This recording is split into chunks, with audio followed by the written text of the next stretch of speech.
Mga lods, nagawa po tayo ng apoy gamit yung kawayan.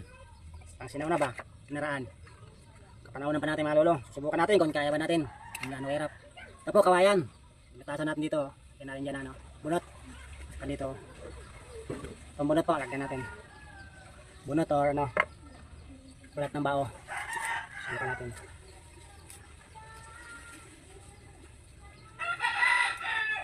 Sana magmatagumpay ito mga lods. Subukan natin kung gaano kahirap ang gumawa ng apoy noong unang panahon.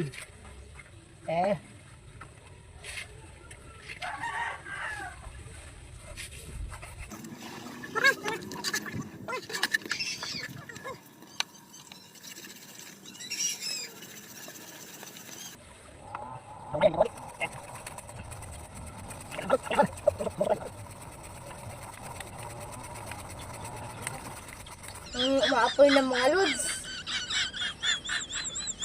Apoy na mga lods oh.